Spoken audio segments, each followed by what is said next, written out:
Bendito Jesús, bendito Jesús. Gloria a Dios, gloria a Dios. Bendito sea el nombre poderoso de Jesucristo. Amén. Gracias al Señor porque hasta aquí, como dice la Escritura, Ebenezer, hasta aquí Él nos ha guardado con su presencia. Hasta aquí Él ha sido nuestra roca, nuestro refugio, Amén. nuestro sustento. Gloria a Dios. Y pues si hasta aquí Él ha sido lo que ha sido, pues lo seguirá siendo. Gloria al Amén. Señor, porque Él es el mismo ayer, hoy y por los siglos. Yes, Un amén. saludo cariñoso, un abrazo con mucho cariño para los seguidores, para los que se conectan en el Facebook. Y bueno, aquí hemos tenido un servicio de adoración y de alabanza precioso. Se ha movido el poder del Señor, la unción del Espíritu sobre nosotros de una manera muy hermosa. Y ahora vamos a pasar a la palabra del Señor. Vamos a abrir la Biblia en la primera carta del apóstol Pablo a los tesalonicenses. Primera carta del apóstol Pablo a los tesalonicenses, capítulo 4. Y vamos a leer desde el verso 13. Vamos a leer desde el verso 13. Bueno, vamos a leer de hecho solamente el verso 13. Gloria al Señor. Y dice así en el nombre poderoso de Jesucristo. Primera Tesalonicenses capítulo 4 verso 13 dice: leo para ustedes: tampoco queremos, hermanos, que ignoréis acerca de los que duermen, para que no os entristezcáis. Repita conmigo: para que no os entristezcáis como los otros que no tienen esperanza. Vamos a repetir esta última parte del texto, estas tres frases: para que no os entristezcáis como los otros que no tienen esperanza. Bien, estoy aquí más cerca del aire acondicionado. Si verán, estoy predicando hoy aquí arriba en el altar, en el púlpito oficial, no en el atril, por varias razones que no vienen al caso, no porque a mí me guste, porque no me agrada mucho estar aquí arriba. Me gusta estar cerca de la gente y caminar entre las bancas, pero hay varias razones por las que debo de hacerlo. Gloria al Señor. Y bueno, esto es una novedad porque casi nunca predico.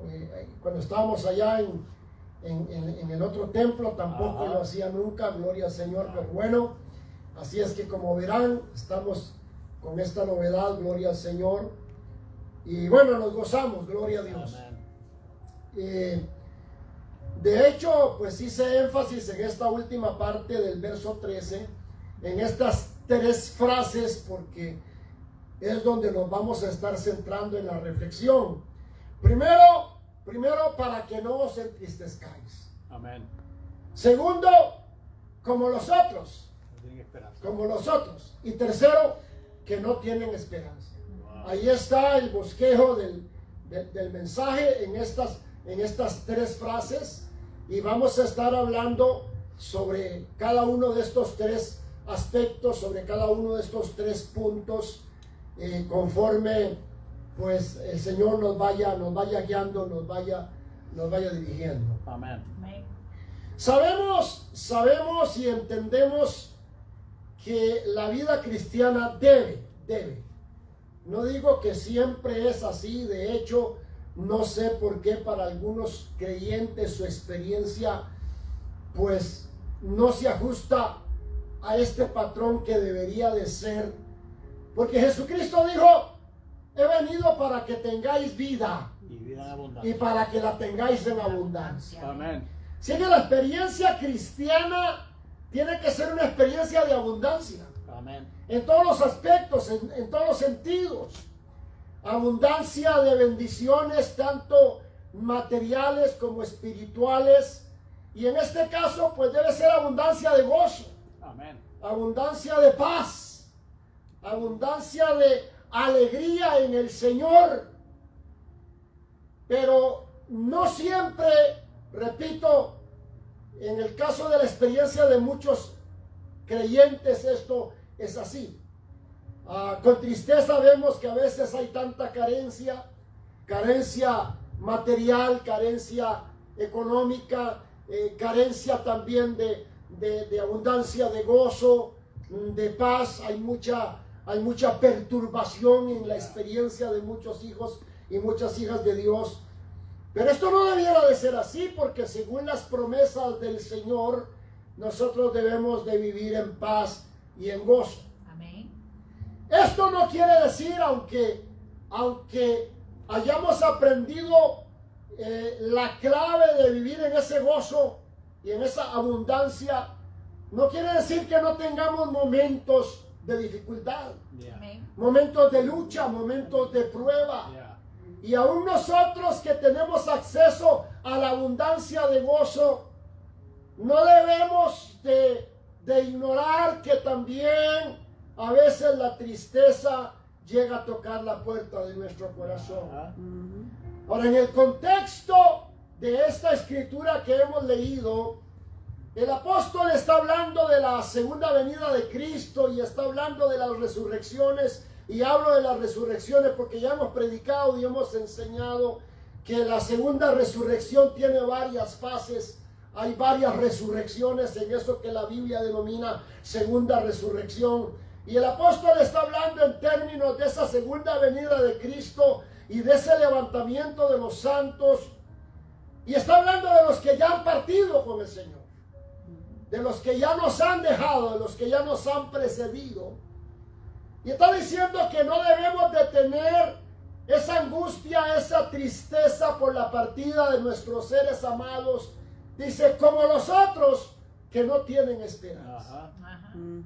Pero yo me voy a centrar en estas últimas tres frases, independientemente del contexto de la resurrección, independientemente del contexto de esa esperanza bienaventurada, gloriosa que todos tenemos, de esa resurrección hermosa. Amén. Cuando lo que fue sembrado en corrupción se levante en incorrupción, y cuando ya lo temporal haya dejado de ser, para entrar a lo eterno y nuestros cuerpos sean glorificados. Amén. Pero vamos a hablar en términos de nuestra experiencia en el aquí y en el ahora, en el hoy, en lo que estamos viviendo.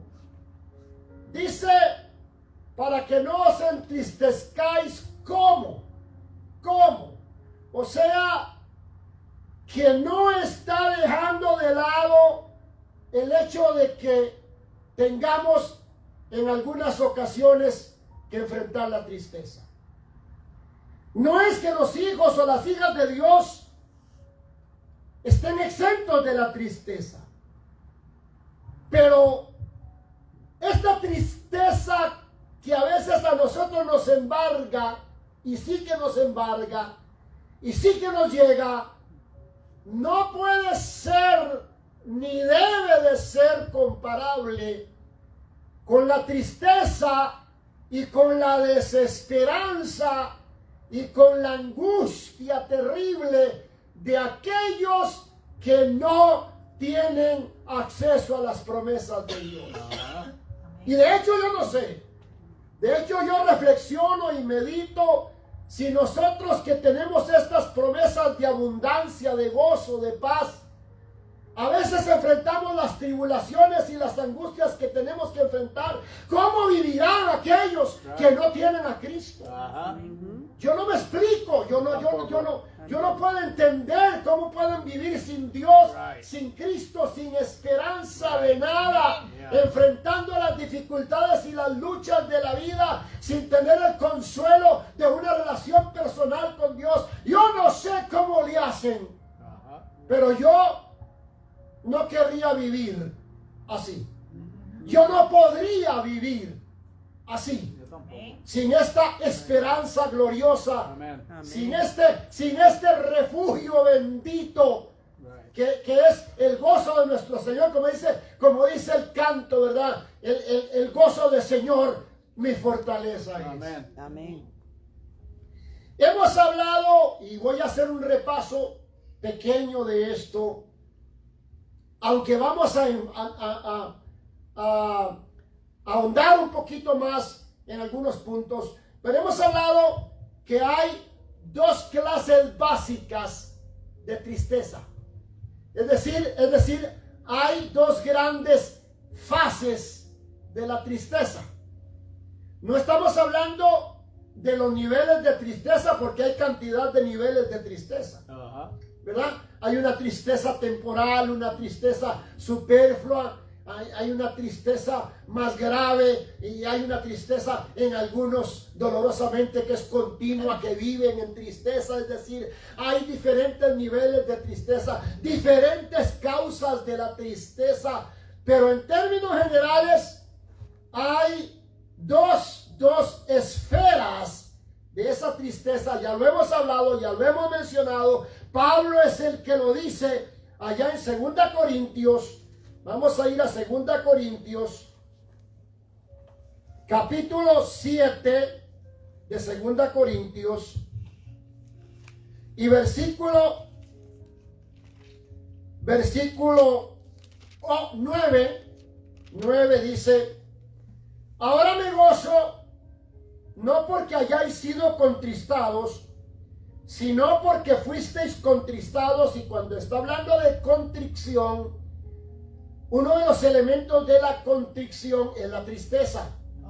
Aunque la contrición en términos del contexto bíblico implica también arrepentimiento, implica deseo de corregir aquello que nos ha causado esa tristeza. Pero el elemento fundamental de la contrición es la tristeza. Pero dice que fuisteis contristados para arrepentimiento. Porque habéis sido, me llama la atención esto, como lo hemos visto en otras oportunidades, contristados según Dios, para que ninguna pérdida padecieseis por nuestra parte, porque la tristeza, ojo, porque la tristeza que es según Dios, entonces hay una tristeza que es según Dios.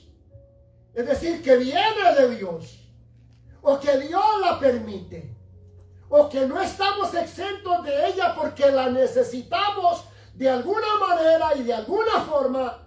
Dice, porque la tristeza que es según Dios produce arrepentimiento para salvación.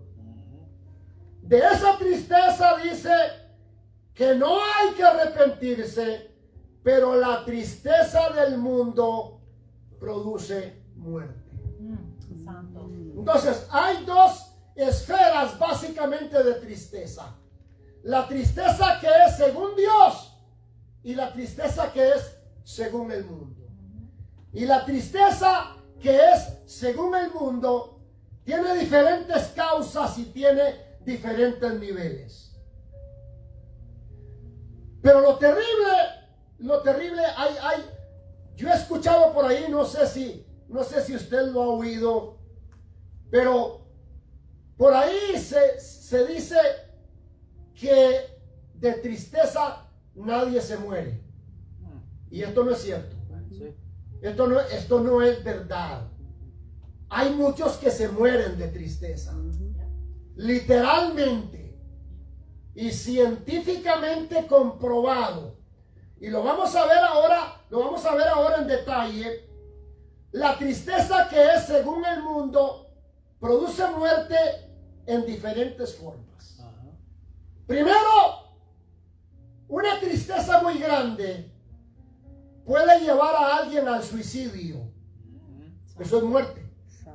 Y lamentablemente no solo al suicidio, pero también al homicidio. Porque ¿cuántos por una tristeza provocada, por ejemplo, por la infidelidad del cónyuge?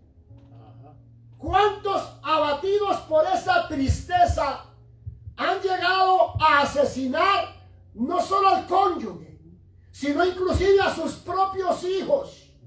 ¿O cuántos no se han desquitado con inocentes que nada tenían que ver y han cegado vidas de aquellos que no tenían nada que ver con su problema? Pero la causa ha sido la tremenda depresión, la frustración y la tristeza que cargan. Y al final, después de haber arrebatado vidas inocentes, terminan suicidándose por causa de la tristeza.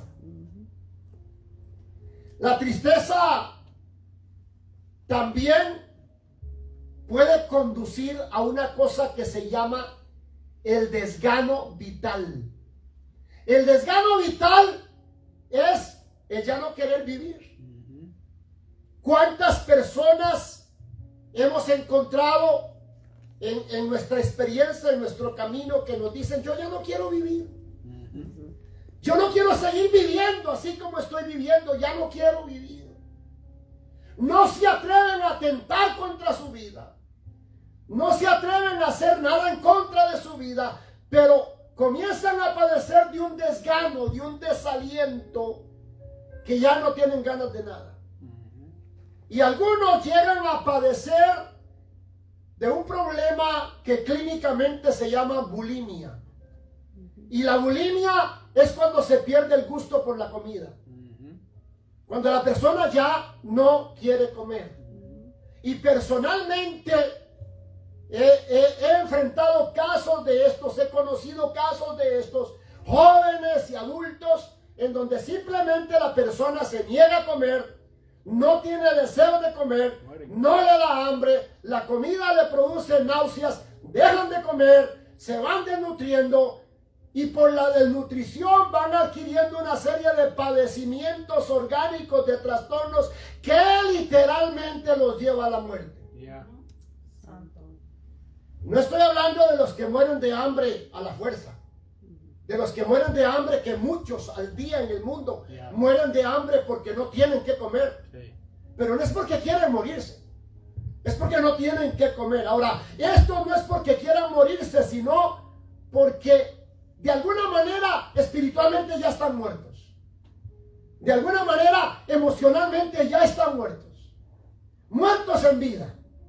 Pero al final, por causa de la bulimia, la tristeza termina arrebatándole literalmente la vida. Hay otra tristeza que lleva a la muerte cuando las personas, por causa de la depresión y la tristeza, que es uno de los elementos fundamentales de la depresión. Yo no sé cuántos han padecido depresión. Hay algunos que inclusive a mí me han dicho, literalmente, pastor, o hablo como psicólogo también, aunque ahorita yo pues ejercí la psicología muy poco tiempo en mi país. Ahorita no estoy ejerciendo la psicología aquí en los Estados Unidos porque mi título no está convalidado aquí en los Estados Unidos. Pero como pastor o como psicólogo me he encontrado en mi camino algunos que me dicen: oiga pastor, oiga doctor, ¿qué es eso de depresión? ¿Cómo? ¿Qué es eso de depresión? Le digo: ¿y usted nunca ha tenido depresión? Yo nunca he tenido depresión. Yo digo: bueno, ¿usted es de Marte? ¿Usted es de Júpiter? O yo no sé, pero encontrarse una persona aquí, en este planeta Tierra, en este mundo, y en esta época, que no haya tenido depresión, pues será como encontrar una aguja en un pajar. Porque se ha dicho que la depresión es la pandemia de esta época. La depresión es la enfermedad más terrible en este mundo de esta época en la que estamos viviendo. Ahora, la tristeza es parte fundamental de la depresión. Y a veces esa tristeza lleva a algunos a buscar refugio en las drogas, en el alcohol, que también es una droga. ¿Y cuál es el problema? Que se vuelven alcohólicos, que se vuelven farmacodependientes y que caen en una adicción porque experimentan con drogas fuertes a tal punto que llega el momento en que ya se les olvida por qué causa entraron en esa adicción. Se les olvida cuál fue la razón de la tristeza que los llevó a esa adicción. Es decir, se les olvida el problema que los llevó a eso, y ahora lo que caen es en el yugo de la adicción, y la adicción es la que los va consumiendo día a día hasta llevarlos literalmente a la muerte. También conozco casos en que el médico le ha dicho al paciente: si usted vuelve a tomar, si usted vuelve a pegarse una borrachera, usted se muere. Y bueno, han dejado de tomar por unos días, y sabiendo que si vuelven a tomar se mueren, volvieron a tomar y se murieron. Lo mismo ocurre con los farmacodependientes, llamados popularmente los drogadictos, los que llegan a ese estado callejero, llegan al fondo del abismo. Ya no les importa nada, no les importa si se mueren, porque todo lo que necesitan es estar drogados. ¿Y cuál fue la razón, cuál fue la causa que los llevó a esa condición? Pues la tristeza, la depresión, el buscar una salida que no era salida, el buscar un refugio que no era refugio. Por otro lado, la tristeza, la depresión, lleva a otra condición que también hoy en día se está investigando mucho y se está estudiando mucho acerca de eso. Yo recuerdo hace unos 40 años atrás, y recuerdo cuando yo era un joven estudiante de psicología, cuando era un joven estudiante de medicina también. Mi pasión era eso, era el tema de las enfermedades psicosomáticas.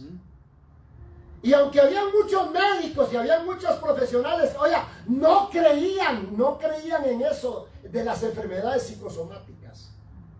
Ellos decían: la enfermedad es enfermedad, y la enfermedad es orgánica, y nos enfermamos cuando el organismo se enferma, y no concebían, no entendían la dimensión de la influencia que tiene el estado emocional en las enfermedades orgánicas. Y es que hay enfermedades que, aunque la persona orgánicamente esté perfectamente sana, pero si emocionalmente tiene un disturbio, tiene un trastorno, tiene una condición alterada de sus emociones, y los lleva a una angustia, a una desesperación, a una depresión, a una tristeza profunda, llega el momento en que ese estado emocional hace que el cuerpo se enferme. Literalmente. Comienzan a aparecer una serie de trastornos orgánicos, problemas en los huesos, artritis, osteoporosis, que no es que el paciente se lo supone o se lo imagina, no, la enfermedad es real, está ahí, pero su causa, su génesis, decimos en clínica, su etiología, es decir, lo que lo provocó fue un problema emocional, una depresión profunda, una tristeza profunda que produjo un estado psíquico que alteró las funciones orgánicas, que alteró la bioquímica del cuerpo, que alteró los procesos nerviosos del organismo, y en ese trastorno orgánico aparece la enfermedad orgánica, y entonces la enfermedad se puede detectar, pero de fondo la osteoporosis se puede detectar, la artritis se puede detectar, problemas cardíacos por cantidades de origen emocional. Porque el estrés, la tensión, la tristeza, la angustia somete al cuerpo a un estado de estrés permanente, a un estado de estrés acumulativo, que el organismo, aunque esté sano, llega el momento en que no soporta. Las resistencias orgánicas comienzan a romperse y el corazón comienza a enfermarse. Los huesos comienzan a enfermarse. Problemas digestivos ni se diga. cantidad de problemas digestivos ocasionados por el estrés, ocasionados por la tensión, la colitis, la gastritis, el reflujo gástrico, las úlceras, etcétera, etcétera, y por último terminan en cáncer. Origen emocional, el sistema nervioso. Mira lo que dice allá en Proverbios. Proverbios, gloria al Señor. Yo sé que esto no es una clase de medicina ni de fisiología, gloria al Señor. Y de hecho, cuando estaba preparando este sermón, porque ahora vamos a mencionar algunas cosas, de hecho reviví mis clases allá en la facultad, las clases de bases biofisiológicas de la conducta y las clases de neurofisiología. Las reviví, pero es porque tiene una relación directa con esto que estamos diciendo. Amén. Porque nosotros no somos solamente un cuerpo físico. Amén. No somos solamente un cuerpo físico. No somos solamente un organismo físico. Somos también una entidad emocional. Yeah. Somos también una entidad que tiene afectos, sentimientos, y más que eso, más inclusive que aún lo físico, somos seres espirituales. Somos seres espirituales en un cuerpo humano, y no somos seres en un cuerpo humano que somos espirituales. No, básicamente, primeramente, primordialmente, somos espirituales. Porque somos creados a la imagen y a la semejanza Amén. De Dios. Amén. Y ese espíritu radica en un cascarón, si le podemos llamar así. Ahora, no en forma despreciativa, ¿no? Porque nos queremos mucho, vaya. Si lo cuidamos, si lo atendemos, y gloria sea, claro que sí. La Biblia dice, ninguno aborreció jamás su propio cuerpo. Ninguno aborreció jamás su propia carne, ¿verdad? Sino que lo cuida y lo sustenta. Y de paso por ahí un comercial para aquellos, ¿verdad? Gloria al Señor, que están o que estamos casados, gloria a Dios. Mire, dice la Escritura que nuestra esposa es nuestra propia carne. Y Pablo precisamente habla de este tema, que nadie aborreció su propia carne, sino su propio cuerpo, sino que lo cuida y lo sustenta. Dice, pues así mismo es la esposa, porque dice, serán los dos una sola carne.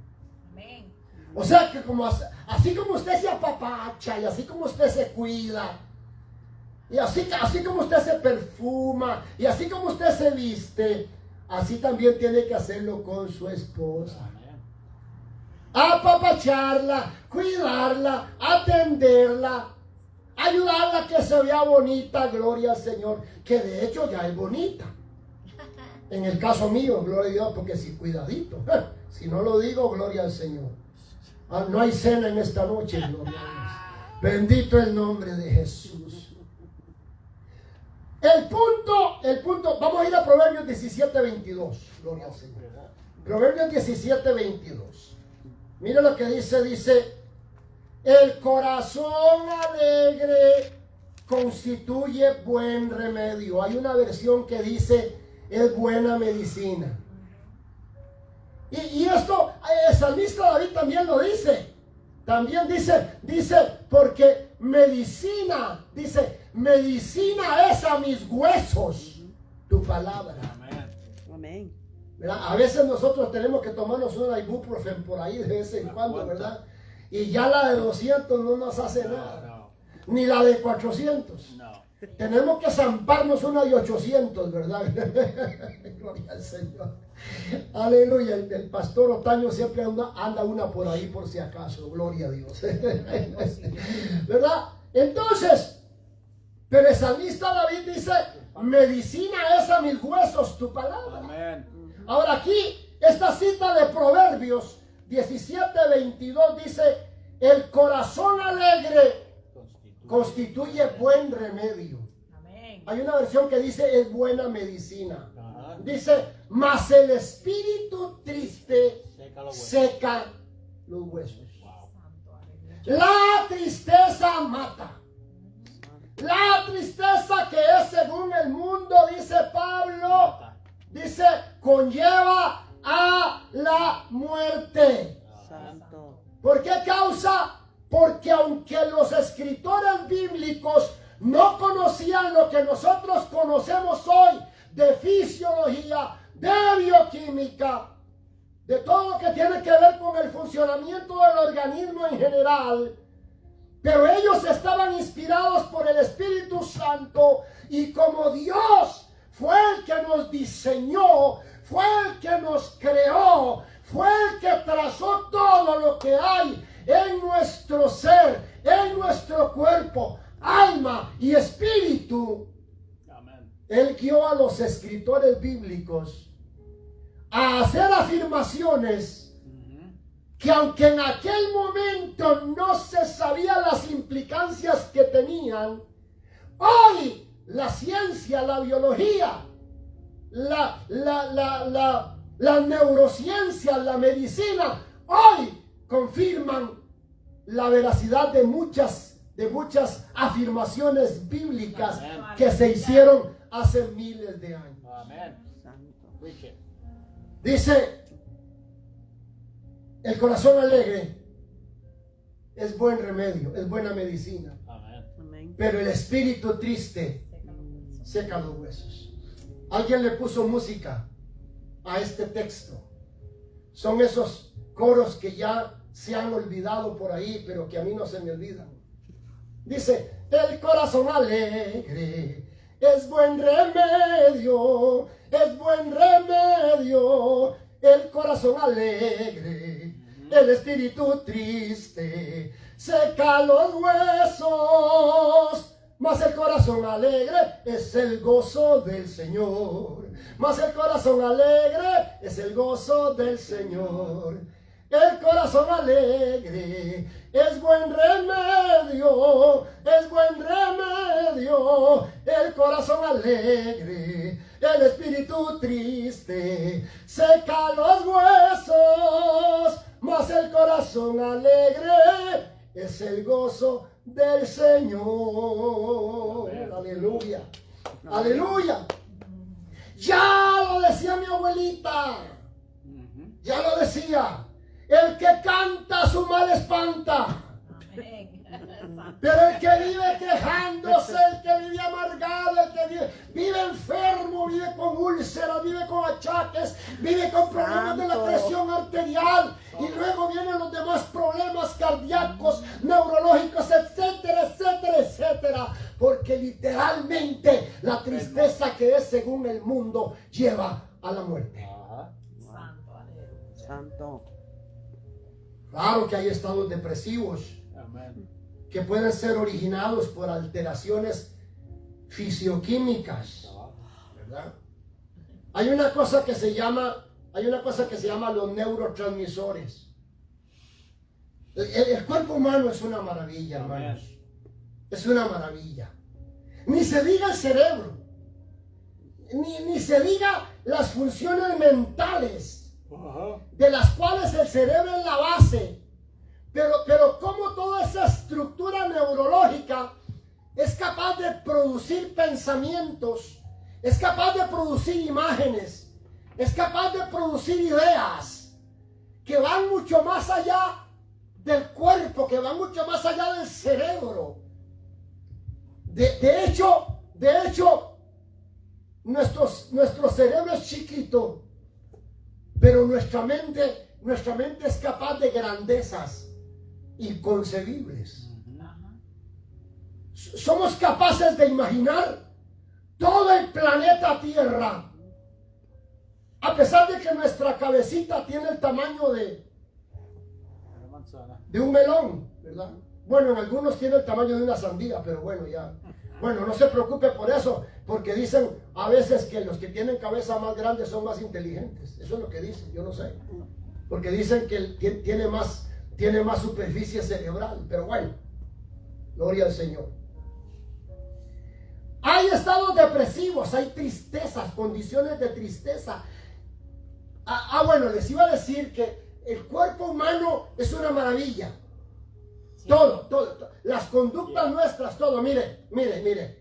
Cuando yo voy a mover esta mano, la mano no se mueve automáticamente.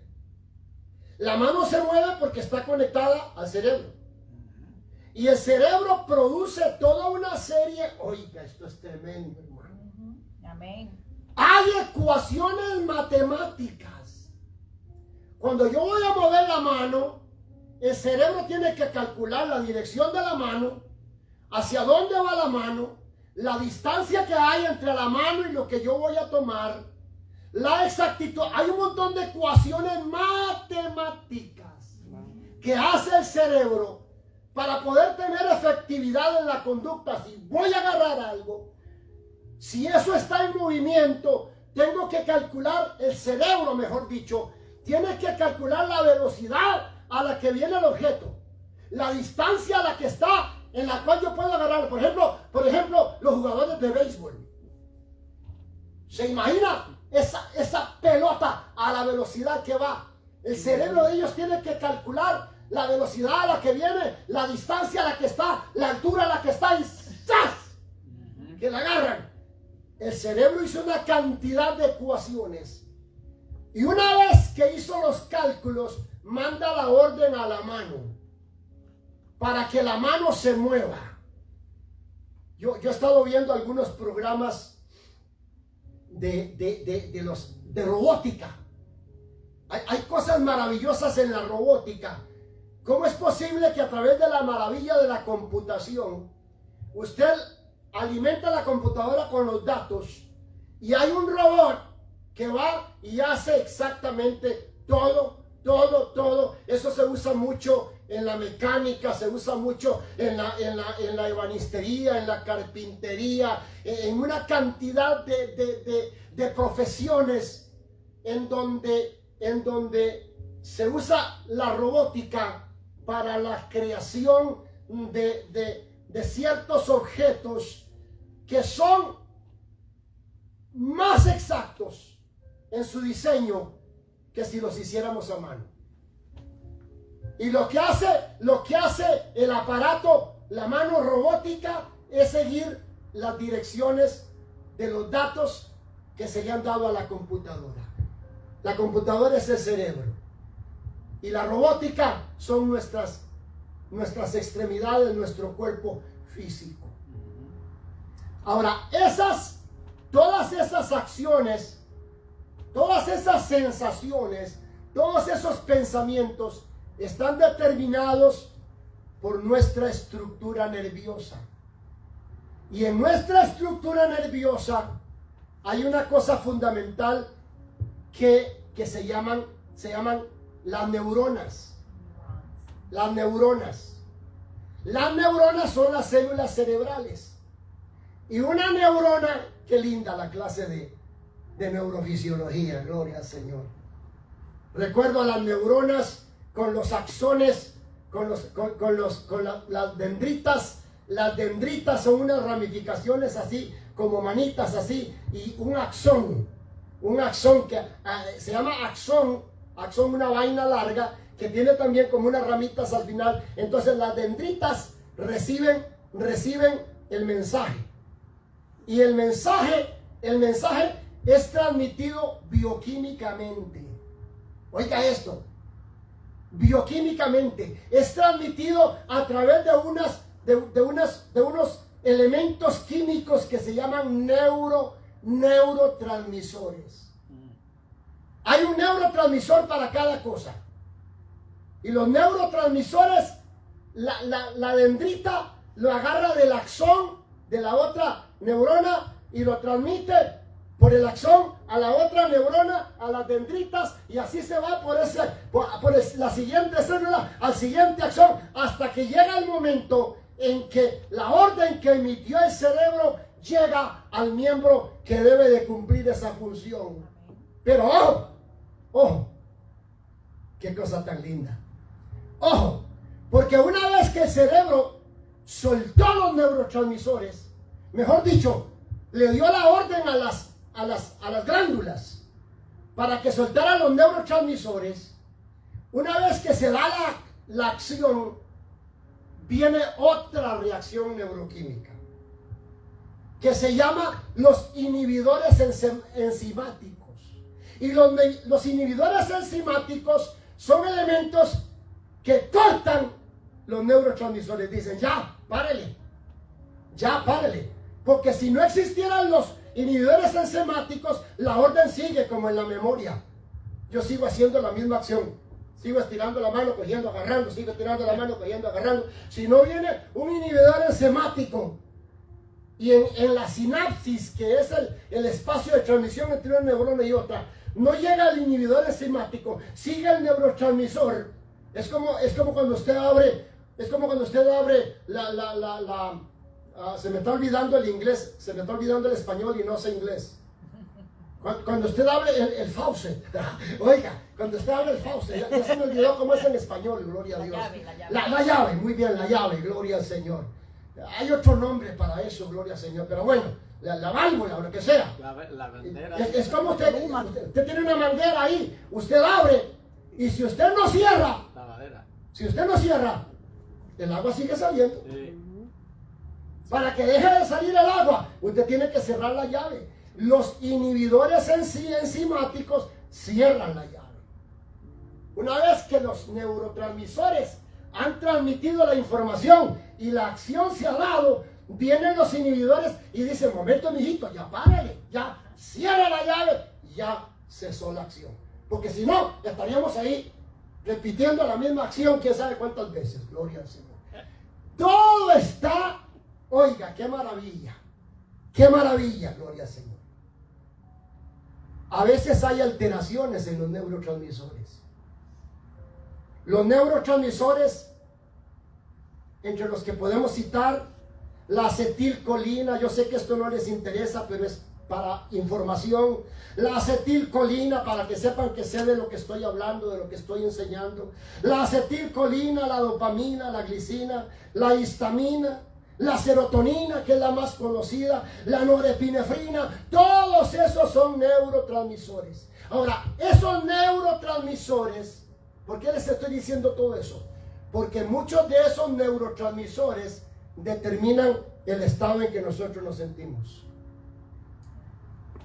De hecho, se dice que la serotonina es el neurotransmisor de la felicidad. Si la serotonina está fluyendo bien, usted tiene tranquilidad. Si la serotonina está fluyendo bien, usted tiene un estado de paz. Pero si hay una alteración en la transmisión de la serotonina, entonces ya viene el desequilibrio. Y ya vienen los estados alterados. Viene la depresión. Por eso es que la farmacología ha desarrollado sustitutos. Los medicamentos, que tristemente a veces son necesarios. Porque para poder corregir el problema o la deficiencia o lo que no está funcionando bien normalmente, pues los medicamentos lo vienen a sustituir. Y a veces se produce lo que es un estado falso de bienestar. Porque usted se mete un pastillazo de esos y usted dice, ay, qué bien me siento. Qué tranquilo me siento. Pero te pone, decimos allá en mi país, te pone drogui. O sea, te pone así, ¿verdad? Como en las nubes. Y ese es el problema que produce adicción en muchos pacientes. Ahora, el Señor ha diseñado todo naturalmente para que funcione con el objetivo de mantener en nosotros ese estado de paz, ese estado de tranquilidad. Pero a veces hay alteraciones. Muchas veces por causa de la alimentación, inclusive. Una mala alimentación puede producir trastornos en la transmisión nerviosa. A veces los tumores cerebrales, a veces una lesión por causa de un accidente. A veces son problemas metabólicos. El metabolismo es la asimilación de las sustancias para que cumplan su función en el cuerpo. Y a veces hay trastornos metabólicos que no dejan que las sustancias sean correctamente procesadas. Y los trastornos metabólicos estados alterados de conciencia. Amén. Sí. Por último, hay problemas genéticos, problemas heredados. Por eso cuando alguien va al psiquiatra, hay quienes piensan que solo los locos van al psiquiatra o que solo los locos van al psicólogo. Eso es mentira, eso no es cierto, eso no es verdad. Mucho menos al psicólogo, si el psicólogo no es como el psiquiatra empastilla y manda fármacos, el psicólogo no, el psicólogo trata con psicoterapia. Precisamente ¿por qué? Porque conocemos la relación que hay entre un correcto estado mental y la función del cuerpo. La incidencia que tiene. Alguien ha dicho, cambia tu manera de pensar para que cambie tu manera de vivir. Y yo diría, cambia tu manera de pensar para que cambie la manera en que funciona tu cuerpo, en que funciona tu organismo. Ya lo decían los latinos allá, mens sana, corporis sano. Mente sana, cuerpo sano. Mente enferma, cuerpo enfermo. Pero hay casos en que esto es genético, es heredado. Hay una predisposición. En todo caso, y ya vamos pasando por la clase de neurofisiología, ya vamos pasando por la clase de neurociencias. En todo caso, hay una condición. Ahora vamos a una expresión matemática. Hay una expresión matemática, hay una relación matemática que se llama inversamente proporcional. O hay otra propiedad que se llama intrínsecamente proporcional. ¿Qué quiere decir esto? Que hay una relación intrínsecamente proporcional entre la condición mental y la condición orgánica. Muchas veces la condición orgánica afecta a la condición mental. Y muchas veces la condición mental afecta a la condición orgánica. ¿En qué concluye todo esto? En que el corazón alegre es buen remedio, pero el espíritu triste seca los huesos. A veces la condición mental, emocional, a veces lo que tú piensas altera el funcionamiento neurofisiológico, provoca depresión, provoca tristeza. La tristeza lleva a la enfermedad y la enfermedad lleva a la muerte. Y la única forma de cambiar ese proceso es cambiando la forma de pensar. Mi abuelita decía, todo se ve del color de la lente que tú usas. Si tú te pones unas gafas con los lentes azules, todo lo ves azul. Si te pones unas gafas con los lentes verdes, todo lo ves verde. Sí. Depende de cómo tú lo veas. Depende de la manera en que tú lo percibas y lo entiendas. Sea como sea en esta relación proporcional, sea físico, sea orgánico, o sea mental, o sea emocional, la solución siempre es la misma. El espíritu alegre, aleluya, el corazón alegre, perdón, es buen remedio, es buena medicina. No vamos a enfatizar ahora el segundo nivel de tristeza, que es la tristeza según Dios. Porque la tristeza según Dios no tiene nada que ver con neurotransmisores. La tristeza que es según Dios no tiene que ver nada con alteraciones psicosomáticas. La tristeza que es según Dios es un redargüimiento. Redargüimiento es una exhortación. Ahora, si tampoco me captas qué es exhortación, mucho menos lo que es redargüimiento.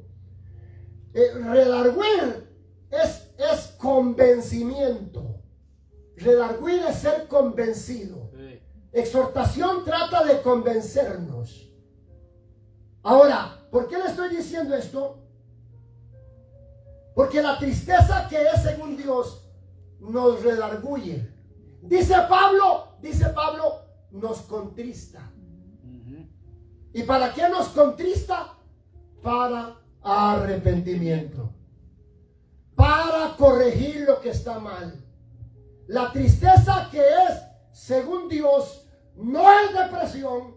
La tristeza que es según Dios no provoca una condición de muerte, sino que la tristeza que es según Dios es para vida. Es para arrepentimiento. Y el arrepentimiento lleva al perdón. Y el perdón lleva a la vida. Bendito sea el nombre del Señor. Ahora, voy concluyendo. La primera parte dice, para que no os entristezcáis. ¿Cómo? Es decir, que seguramente sí nos vamos a entristecer. Ante la partida de un ser amado, ¿cómo no nos vamos a entristecer? ¿Cómo no vamos a llorar? ¿Cómo no vamos a hacer el luto? Pero hay quienes se quedan ahí en ese luto, en ese estado de funeral. Ahí se quedan estampados, ahí se quedan metidos, ahí se quedan. He leído de casos, ¿verdad? En donde la madre cuando muere el hijo, pasan 20 años y todavía tiene el cuartito así, bien arregladito como lo dejó. Todos los juguetes y todo lo tiene ahí. Y todos los días se está revolcando en ese dolor y en esa angustia. No deja ir al ser amado. Lo agarra, lo amarra. Y con eso ella o él se amarra a la tristeza, se ata a la tristeza, se ata a esa condición de muerte. Nosotros tenemos que hacer el duelo, llorar, sentir el dolor, pero cuando se fue, tenemos que dejarlo ir. Ahora, sobre todo nosotros, que sabemos que tenemos esperanza. Amén. Amén. ¿Y cuál es nuestra esperanza? Nuestra esperanza es que cuando la vida física termina aquí, hay una vida eterna. Y si estamos en Cristo, esa vida eterna es con el Señor. Amén, amén. Ahora, como los otros, para que no os entristezcáis como los otros. Qué triste. Eso sí es triste. ¿Quiénes son los otros? Los que no conocen a Cristo. Los que no tienen esperanza. Santo. Para ellos todo terminó ahí. Ya no hay nada más. Y se hunden en la depresión. Se hunden en la tristeza. Se acaban. ¿Cuántos ante el fracaso, no solo ante la muerte de un ser amado, ante la pérdida de una empresa, ante la pérdida de un negocio, inclusive ante la pérdida de un trabajo, ¿verdad? Yo me alegro. Aunque hay algunos que nos alegraríamos que en el trabajo nos digan, mire, ya no hay más trabajo, ¿verdad? ¡Ay, gloria a Dios! Aleluya, bendito sea Dios, y por eso estaba orando, gloria a Dios. No, gloria a Dios por el trabajo, bendito sea Dios por el trabajo, ¿verdad? Aunque nos cueste a veces levantarnos, gloria al Señor, pero como es el que nos ayuda para traer pan a la mesa, ¿verdad? Pues ni modo, gloria a Dios, ¿verdad? Como llegó un hombre a las 2 de la tarde a la casa y venía feliz. La mujer le preguntó, ¿pero qué es eso? ¿Por qué vienes tan feliz? Estoy feliz, dice, estoy feliz. Me echaron del trabajo. Gloria al Señor. Y la que se puso bravísima y enojada fue la mujer, pues imagínense. Gloria al Señor.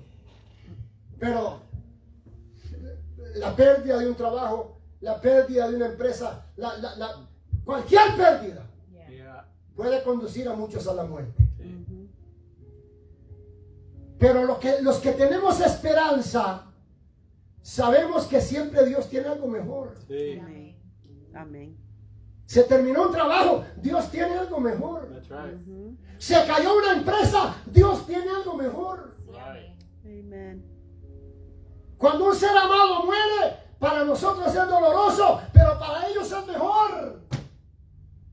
Ya partieron y están con Cristo. Lo que pasa es que nosotros nos revolcamos en nuestro dolor, pero no pensamos en cuán felices son ellos ya que están con el Señor. Sí, amén. Ya no hay sufrimiento para ellos. Ya no hay dolor, ya no hay prueba. Ya pasaron el susto. Porque siempre da sustillo. Sí. Yo recuerdo un ancianito de la iglesia que estaba ya para fallecer y él lo sabía. Y yo fui a visitarlo para consolarlo y el que salió consolado fui yo. Porque ese ancianito tenía una actitud. Y le digo yo, hermano, así con toda solemnidad, hermano, ¿cómo se siente? Dice, bueno, dice, pues como es la primera vez que me voy a morir, dice, pues ¿cómo cree que me puedo sentir? Dice, mire, haciendo chiste. Y al día siguiente se murió. Wow. Haciendo chiste, dice, pues como es la primera vez que me voy a morir, dice, pues imagínese cómo me siento, pero bueno. Bendito. Gloria al Señor, porque se murió la primera vez, pero no se moriría la segunda. Right. Santo. Gloria a Dios, Esperanza. porque la segunda muerte no tiene potestad Amén. sobre nosotros. God. Termino con Romanos. Vamos a ver 1 Corintios 13:13, gloria al Señor. Porque estamos ya en el último punto, como los otros que no tienen esperanza. 1 Corintios, gloria al Señor. 1 Corintios, capítulo 13 y verso 13. Gloria al nombre del Señor. 1 Corintios 13:13.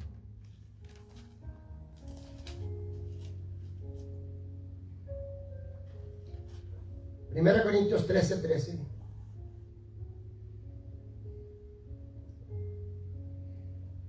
Y ahora permanece en la fe, la esperanza. Ahora, esta esperanza, como llegó un muchachito, ¿verdad? A decirle, pastor, ayúdeme a ayunar y a orar por esperanza. ¿Por esperanza? Oh, qué bueno, hermano, que usted ora por esperanza. Y Esperanza se llamaba la muchachita que no le hacía caso, gloria al Señor. No le paraba bola, no le hacía caso. Ayúdame a orar y ayunar por esperanza. No es esa esperanza, gloria al Señor. El otro llegó a pedir ayuno y oración por Victoria. El mismo cuento, Victoria se llamaba la jovencita, gloria al Señor, que estaba en el grupo de alabanza, gloria a Dios. Ayúdame a orar por Victoria, porque Victoria no me hace caso, gloria sea el nombre del Señor. No, esta esperanza, porque hay quienes viven de una esperanza vana. Hay quienes viven de una esperanza que dicen, mañana todo será mejor. Yeah. Pero Nunca llega. ¿verdad? Como hay un dicho en mi país que está en las tiendas, ¿verdad? Que se dice, hoy no se fía, mañana sí. Y usted llega mañana y está ahí, hoy no se fía, mañana sí. Y llega el tercer día, hoy no se fía, mañana sí. Y ese mañana nunca llega. Hay quienes viven una esperanza ilusoria, vana. No es esa esperanza. Nuestra esperanza es sólida. Nuestra esperanza está fundamentada en las promesas eternas del Señor. Nuestra esperanza es real. Nuestra esperanza, aleluya, es una convicción en que las promesas de Dios son reales. Amén. Y que Dios es real y que Él es el mismo ayer, hoy y por los siglos de los siglos. Yes. Amén. Ahora permanece en la fe, la esperanza y el amor. Y Romanos capítulo 5, qué lindo, qué linda la palabra del Señor. Amén. Amén. Cómo nos gozamos, ¿verdad? Gloria a Jesucristo. Y qué bueno es que nuestras convicciones, ¿verdad?, estén apoyadas por la ciencia. Que la ciencia, en vez de venir a debilitar nuestra fe, más bien la confirma. Porque hay que ver cómo la arqueología cada día más y más corrobora la verdad de los relatos bíblicos de hace 3,000, 4,000. y 5,000 años la arqueología está descubriendo la veracidad de relatos bíblicos que no se mencionan en ninguna otra fuente literaria. Amén. Y que no había ningún registro en ningún otro descubrimiento más que lo que se mencionaba en las escrituras. Y hoy en día la arqueología hoy viene y lo comprueba. Que esto no es un libro espurio, que esto no es un libro vano, que este es un libro inteligente, lleno de sapiencia, de la sabiduría de Dios. Amén. En eso es que está basada nuestra esperanza. Amén. En que somos obra de Dios, en que fuimos creados a imagen y semejanza, en que la belleza de este organismo, en que la forma en que funciona célula por célula, órgano por órgano, sistema por sistema, está basado en la perfección de aquel que nos creó a su imagen Yes. y semejanza. Praise God. ¡Qué lindo! Gloria al Señor. Yes. Romanos 5 y versos 3 al 5 dice: y no solo esto, sino que también nos gloriamos en las tribulaciones, sabiendo que la tribulación produce paciencia, y la paciencia prueba. ¿Y la prueba qué? Esperanza. Esperanza no espuria, no vana, no superflua. Esperanza en un Dios real, Yes. poderoso, Amén. milagroso. Amén. Amén. Esperanza en sus promesas que son incuestionables.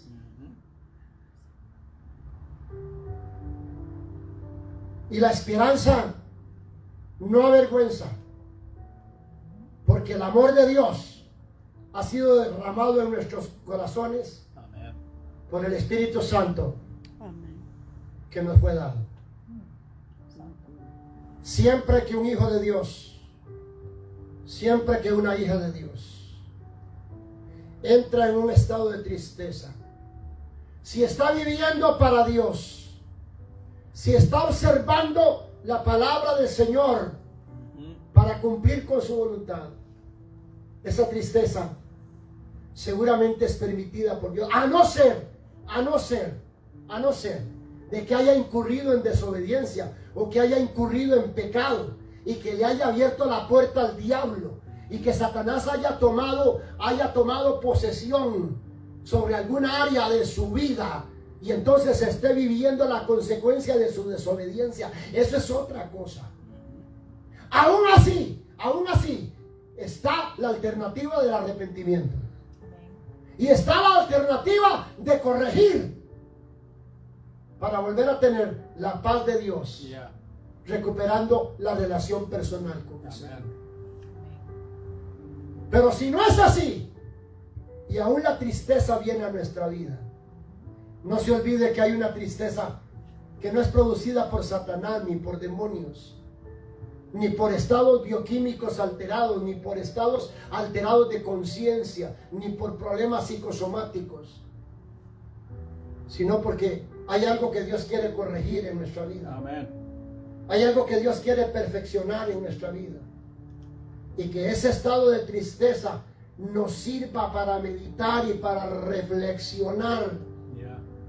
para tratar de entender el origen, la etiología, la génesis, la causa de ese estado emocional, para poder corregir y volver a tener la paz de Dios. Amén. Amén. Praise the living God. Porque dice la escritura, la Biblia, yo no sé la suya, pero la mía dice, como en el caso de la sabiduría, dice que Él da abundantemente, Amén. abundantemente Amén. y sin reproche. Dice, ¿tiene alguna falta de sabiduría? Pídala a Dios, Ajá. el cual da abundantemente y sin reproche. Yo creo exactamente que es lo mismo con la paz, con el gozo. ¿Tiene alguna falta de gozo? Pídaselo a Dios, Amén. Amén. porque Él da abundantemente. Yeah. Amén. ¿Tiene alguna falta de paz? Pídaselo a Dios, Ajá. porque Él da abundantemente. Sí, amén. Aleluya. Amén. ¿Tiene alguna falta de consolación? Tenemos el espíritu de consolación, imagínense, el espíritu de consolación. No podemos andar en depresión, en angustia, en desesperanza, en tristeza, teniendo promesas tan sólidas, Yeah. convicciones tan firmes, respaldadas por la evidencia de Amén. de un Dios que es real y que no solo oye la oración, pero la responde. Yes. Amén. Que la paz de Dios, Amen. que sobrepasa todo entendimiento, guarde vuestros corazones Amen. y vuestros pensamientos en Cristo Jesús. Amén y amén. Vamos a estar puestos en pie. Los que nos están siguiendo en el Facebook, ese estado de angustia, ese estado de tristeza, esa sensación de pánico puede ser por dos causas: o porque te has salido de la voluntad del Señor, Amen. o porque de alguna forma le has fallado al Señor, o porque el Señor te está guiando al entendimiento de algo grande y maravilloso que tiene para ti. Pero cuando es así, acuérdese, recuérdelo, tómelo. Dice la Escritura que la paz de Dios sobrepasa todo entendimiento. Es decir, va más allá de nuestra condición mental. Y aunque nuestra condición mental, cerebral, emocional, esté alterada por alguna razón, la paz de Dios, la paz del Espíritu Santo, Amén. va más allá de todo eso. Sí, amén. Yo te ministro la paz de Dios. Yes. Amén. Yo te ministro la paz de Dios. Si hay algo que el mundo necesita hoy, es la paz de Dios. Amen. Si hay algo que muchos creyentes hoy que han perdido y que lo necesitan, es la paz de Dios. Amen. Amén. Señor, restaura la paz Yes. en ese corazón. Amen. Yes, yes.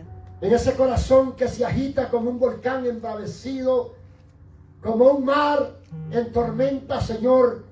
Señor, yo te pido en el nombre de Jesús que devuelvas la paz ahora mismo. Amen. Ahora mismo, que perdones todo pecado en el nombre de Jesús. Amen. Que des discernimiento y entendimiento y revelación para que la persona comprenda qué es lo que tú demandas de ella.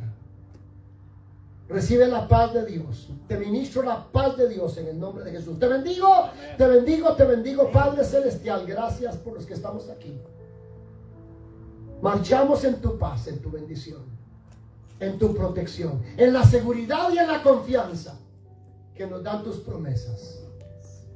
No importa lo que diga la ciencia médica, no importa lo que diga el diagnóstico, no importa lo que diga el banquero, el abogado, no importa lo que diga el diablo, el mundo. Amen. Lo importante es lo que tú dices, Señor. Yes. Y tú dices que siempre estarás con nosotros. Yo estoy con vosotros todos los días Amen. hasta el fin del mundo. Gracias, Señor Jesús. Gracias, Padre eterno. En el nombre de Jesús oramos. En Yeshua HaMashiach. Amen. Amén, amén y amén.